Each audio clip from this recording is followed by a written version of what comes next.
Hey there YouTube, France Hopper here. It's Monday, November 1st, and this video is going to be a bit different from other videos on the channel. If you're wondering what the heck this video is, well, go take a look at the video in the description or the card that'll appear somewhere up there, which is the unboxing for this camera. And in that video, I stated that I was going to be doing a video explaining why I decided to take this specific camera, the Sony ZV-E10, to be my new camera.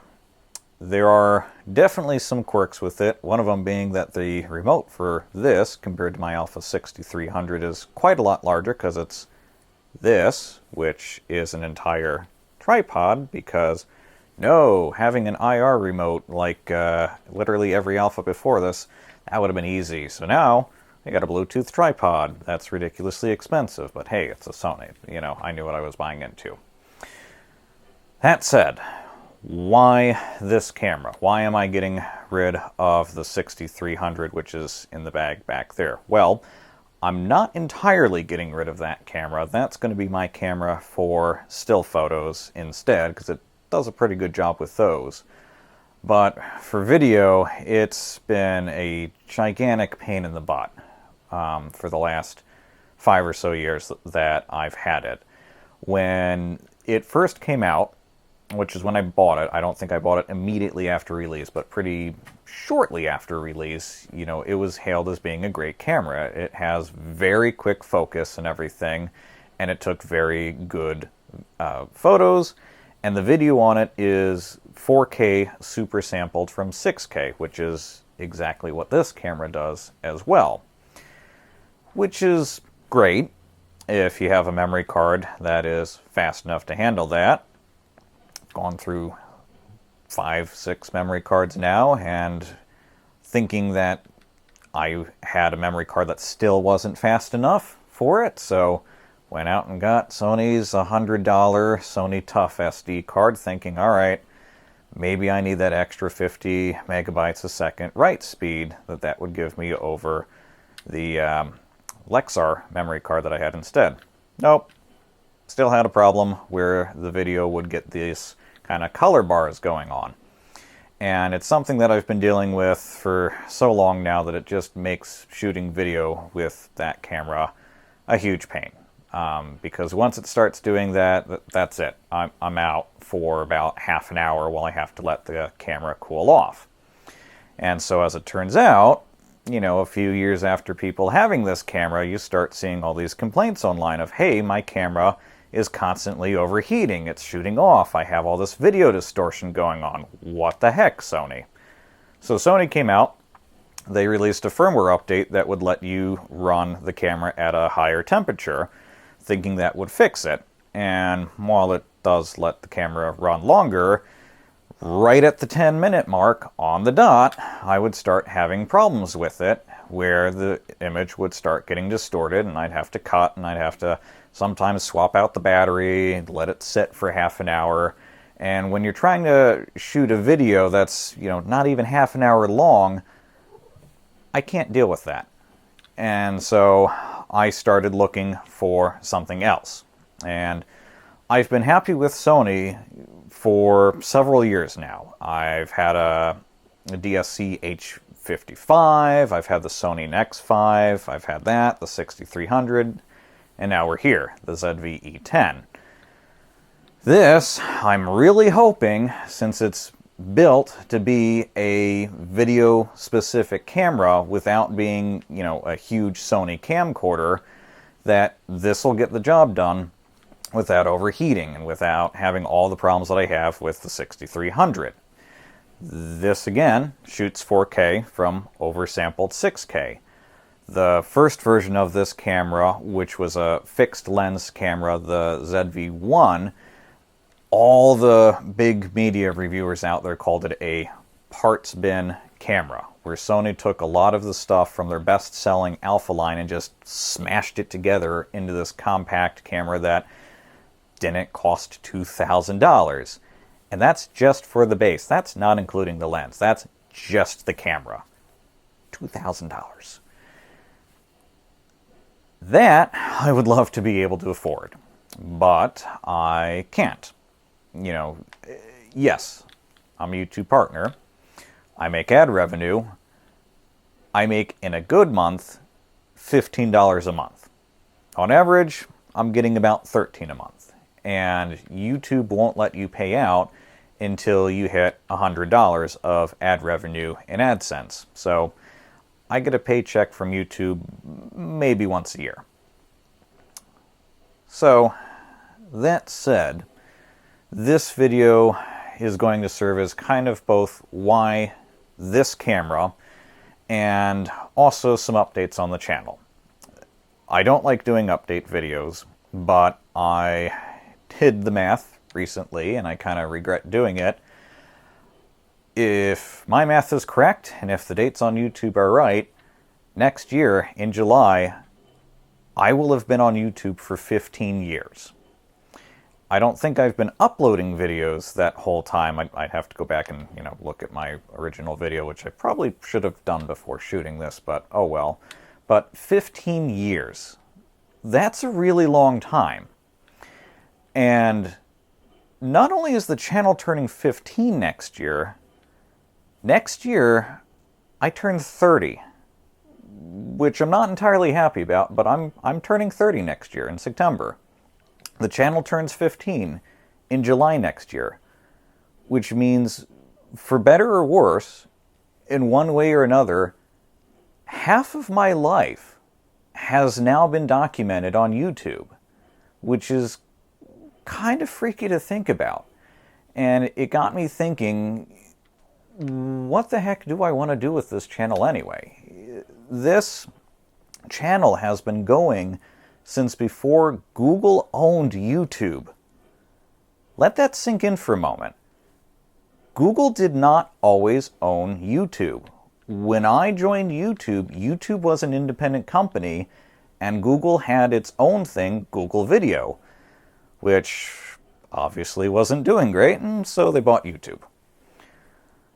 When I started this channel 15 years ago, I did, I think, what a lot of people back then wanted to do, is just, play around with this new bit of technology that we have out there that would let us upload snippets of life. Granted, at the time, it was limited to 10 minutes because A, the internet wasn't great back then, B, video quality wasn't particularly great back then. If we had the video quality that we have now, there's no way it would have been a 10-minute limit. You'd maybe have a minute at best, kind of like what Instagram does. But Instagram does everything in sometimes 1080p, probably 720 at best.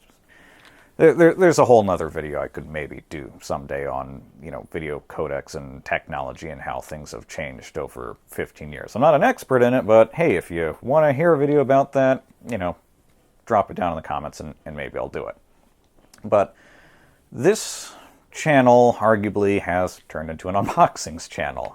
That's not what I meant for this channel to be.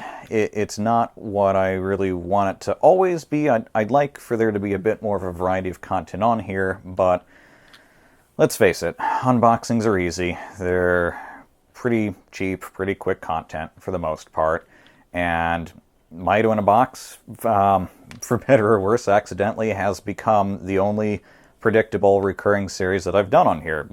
If you subscribe to the channel or you've just been, lurking and watching the channel, you probably know by now, around the 20th of the month, look for My Do in a Box unboxing. And I'm happy that that series is actually doing fairly well. I never expected it to get the consistent views that it is getting, so for those of you who are watching those and liking those videos and everything, thank you. I never expected it to take off the way that it has, and I'm glad it has, because it's easy enough to do. I genuinely like unboxing those boxes, and so I am buying this for me. Yes, they're great content, they're easy content. Hello, Gigi. He's off to the corner here. But I like that you guys like them, and I like buying them and unboxing them and sharing them. But I don't want this to just be an unboxings channel. In the past, I've done things like film elevators, Yeah, elevators, those things that go up and down, sometimes on a slope that gets you from one floor to another. Why? Well, it turns out that was and actually probably still is a pretty vibrant community out on YouTube. I like knowing how things work. I have a Bachelor of Science in Information Technology. I'm not an engineer. I do technology a lot better because I'm absolutely rubbish at maths. But, I like knowing how things work. And so, yeah, an elevator in its simplest form is a box that goes from one floor to another. But there's a lot of technology and design behind some of those that I found fascinating. And so that's why, for a time, they were on this channel. They're still there. They're old videos, and I'll show that they're old videos. But after that, another thing that started popping up on the channel for a while was public transport. In 2013, I had the opportunity to do my final internship for Drexel, which is the university I went to, abroad. And I was in Melbourne, Australia for half of a year, which happens to be home of the world's largest continually operating light rail system. Before this, public transit was just something that I took for granted as another way of getting from point A to point B. In New Jersey, which is where I lived most of my life, unfortunately, we have NJ Transit. We had a train that came once an hour and went to New York. That was neat. We had buses that would pick these really seemingly random spots on the road where I lived to stop. You'd have a pole, and that was a bus stop in what would seem like the middle of nowhere. In Philly, where I lived for 5 years while I was at Drexel, we had SEPTA. And that was kind of my first experience with a true large city public transit system on the regular. I'd been up to New York City plenty of times, and yeah, their subway network is pretty extensive and ridiculously complicated and all that. But in Philly, we had the regional rail, which for a whole month, I filmed my experience on that because I won a monthly pass in a contest that SEPTA held, and so you can check out all of SEPTA's regional rail from when I filmed it in, I think that would have been 2014, 2015, so if you want to look at what regional rail used to look like, there you go. Search the channel, there's a playlist for that. But while I was in Melbourne, I lived on Tram Route 96, which is East Brunswick to St. Kilda Beach, and it's the busiest line in Melbourne, and so it was always packed, probably because people want to go to the beach and whatever. But because it was always so busy, it had Melbourne's largest trams. And when I was there, they were rolling out the E-Class tram, which was their newest, their latest and greatest. They just this year got their last one of those trams because they got 100 of them. And when I saw it out in the wild on testing, I was like, oh, that's what properly funded public transport looks like. I can't wait to ride that thing. And then when I finally did, realizing that that tram was controlled entirely by these two giant touchscreens, I thought that was the coolest damn thing in the world. It was a moment where it just clicked for me. And it's like, okay, this is why there's a community on YouTube for filming public transport. This is why I had a friend in high school who would take Amtrak to go across the country, and then as soon as he got to his destination, would just fly back. I finally got it. Public transport works when it's properly funded. And yeah, that kind of influenced why I live here in Portland. That's a whole tangent that I could probably spend half an hour on, and maybe I will. If you want to know about that, comment section, and maybe I'll shoot it. But again, the channel's turning 15 years. I've never had any sort of regular upload schedule or series or anything outside of Mito in a Box. And for years, I have actually kind of wanted to do that. I've wanted to have a more predictable schedule, have a variety of content on the channel again. But there have been some main things holding me back. The biggest one is time. YouTube obviously isn't my full-time job. My full-time job is back there, working from home for Kroger, who, if you don't know who they are, they're the second largest grocer in the U.S., right after Walmart. I didn't know who the heck Kroger was until I moved here, because we don't have Kroger on the East Coast. Over here in Portland, they're Fred Meyer and Quality Foods. But I've worked for them now for 5 years, coming up 6 in January, which is 2 months away. That's taken up a lot of my time, working for them. There was a time where I worked a full month straight without taking a single day off, in part because I like to stay busy, but in part because I live paycheck to paycheck. That's the harsh reality of why, the other reason why this channel's never really gotten much attention is I don't have the time to do it. I don't really have a whole lot of money to put into it, to invest in things that I've wanted to get to be able to produce content like this. Better equipment that I sure as heck hope works, because Jesus, this was an investment. So those are the 3 main reasons why this channel, for coming on 15 years now, has been an unpredictable mess. I've never had the time to really devote to it. When I started 15 years ago, having a career as a YouTuber, for the most part, wasn't something that existed. I'm honored that I'm in the partner program again. And I say again because at one point I lost my eligibility for it. This isn't a huge channel. There's only like 1,500 of you who are subscribed. And for those of you who are subscribed, thank you. It's because of you that I am a partner again. Because I lost my partnership status because I didn't have the subscriber numbers. And yeah, I was angry at that for a while. But again, this has never been a channel that I've meant to be my full-time job. I've never been doing this for the money or for the views or anything. Those of you that are viewing the content and liking it and sharing it, I do appreciate you a huge amount. And really, I think this channel never really took off until it did so kind of unexpectedly. I didn't have a video do explosively well until several years actually after I filmed it. And it was a flash dance mob at 30th Street Station in Philly. That was to promote the Philadelphia Festival of the Arts. It was a flash mob that I knew that was going to be happening, so I figured, all right, I always have a camera on me. Back then, I think it was the DSC-55. It was always clipped to my belt. It was like, all right, I got time between classes. Let's run over to 30th Street Station, shoot this thing, stick it up on YouTube, and who knows? We'll see how it does. And I actually almost missed that video just suddenly taking off. And I mean, it really took off. It exploded almost overnight. And I would have missed it if I wasn't beta testing the YouTube studio that, if you're a creator, you probably know today quite well. Didn't look quite exactly how it looks today, back when I was testing it. But testing it, it was like, wait a minute, what? This video from years ago, why is it getting all this attention suddenly?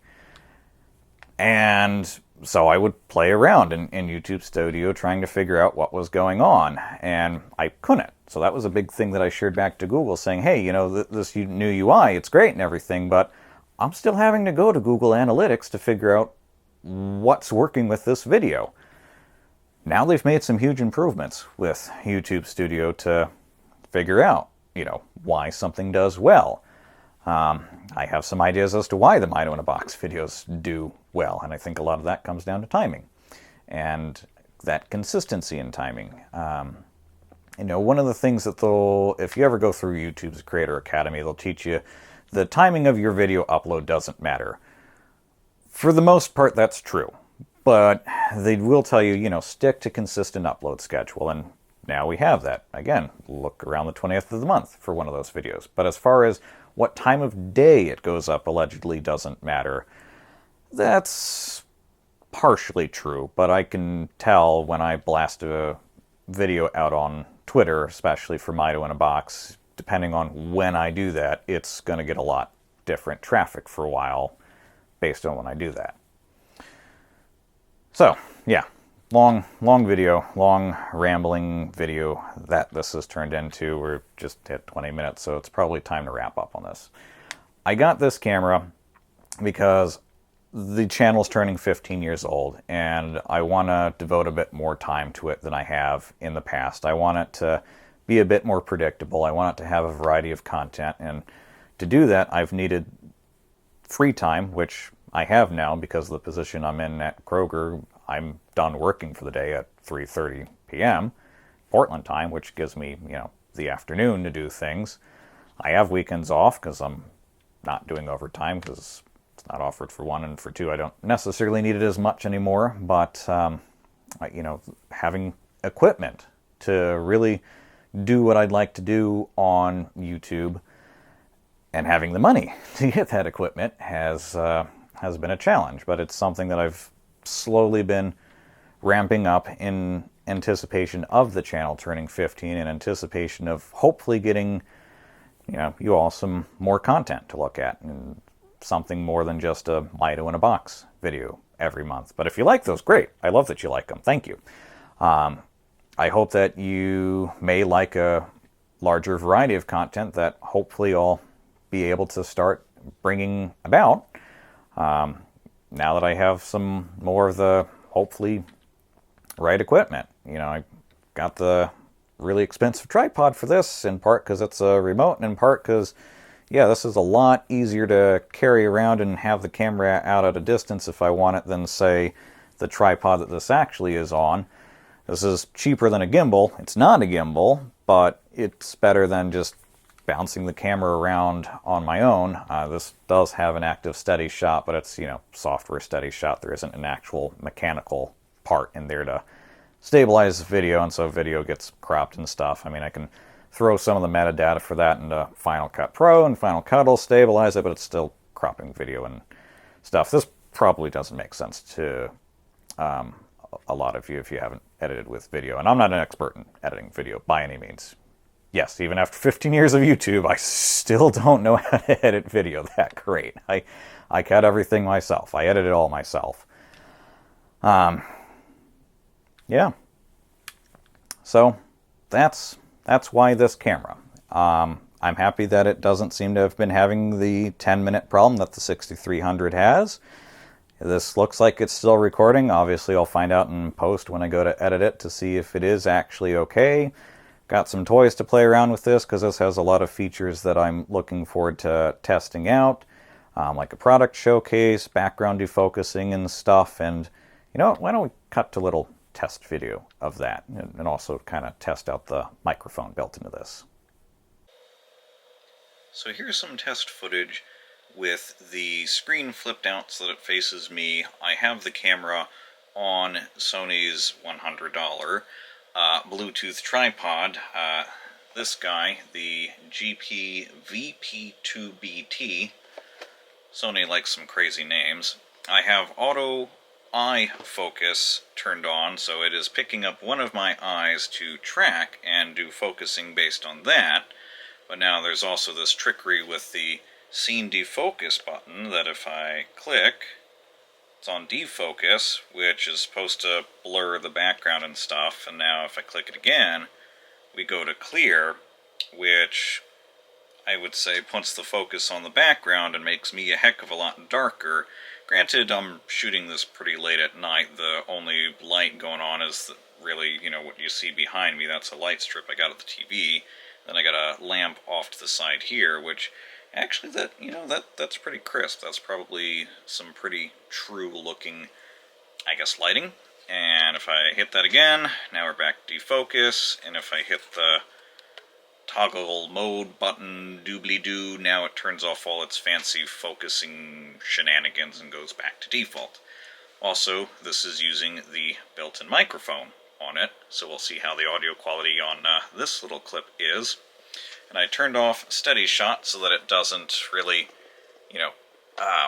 crop the photo, which obviously you'll tell there by me folding in the tripod. But, yeah, so I guess it'll stay focused on me. Here we go, let's do this. So, I don't really see any difference with that there defocusing the background. And yeah, that would definitely seem to bring the background in focus a bit, but it's still focused on my face. That's interesting. That definitely blurs it, and if we turn it all off, where is that button? That's the far one. And that's about normal. Yeah, this has a lot of interesting features that I can't wait to play around with. One of them, which I'll have to grab something and stick this on the tripod to play around with, but there's a thing called Product Showcase, which should hopefully make those Mito in a Box videos look a lot better. I hope. We'll see. Fingers crossed. Right. Back to the main video. So, there you go. Short little test that I shot last night in anticipation of this video. So, I think I've rambled on long enough, but I did want to kind of give you my thoughts on why I went with this camera. You know, after playing around with this camera for longer, I'll probably do another review or additional thoughts on it, what I've been liking about it, what I haven't been liking about it. There are some things off the bat that, you know, I'm on the fence about. It's got a very plasticky feel to it compared to the 6300. The audio jack, or well, the microphone jack, is blocking the top corner of my screen, where if I want to see how much time I've got left in my memory card, I got to do that to see it. So that wasn't a great idea, Sony. If I want to hook this up to the TV, it's going to, you know, block more of that, but hey, obviously I'm hooking it up to the TV. Why would I be looking at the internal screen, all that stuff? And this is neat. You know, I like having a Bluetooth remote that doubles as a tripod that can zoom in, it can zoom out, it can stop recording, it can start recording, but you know what? The $30 IR remote that I had for the 6300 did all that too. Yeah, so there have been some trade-offs with this camera, for sure. But hey, this is only my first full day of owning it. This also is doubling as a test video of trying out some of the features and stuff for this camera. So that's about it. Thanks for sticking around for half an hour of me kind of rambling on and trying to give you an idea of where I want to go with this camera and where I want to go with the channel. Thanks so much for watching, and I will probably see you again around the 20th for a Mito in a Box unboxing. Actually, no, I lied. There will be one unboxing before that, a true video with that before that, because you'd think I'd remember it by now because I staff it, but hey, KomoriCon, it's really happening this year. You should join us. You did miss the cutoff for pre-registration, but you can totally buy a badge at the door. We would love to see you there. It's $65 for the whole weekend, or you can get a single day badge if you want for the specific day, but you should join us. I'm staffing it, and I'm again going as VIP, which means we got another huge bag on the way. So look forward to that later this week. So yeah, I'm going to shut up now. It's been 30 minutes. That's a pretty long video. Thanks for sticking with me into the end. If you have any questions about, you know, where I do want to do, or where I do want to go with the channel, you know, let me know in the comments. Any questions about the camera, you can drop them down there. If any of the things that I started going off on a tangent about in this video that you do want me to cover in another video, again, let me know. So, that is it. Thanks so much for watching, and I will see you again soon.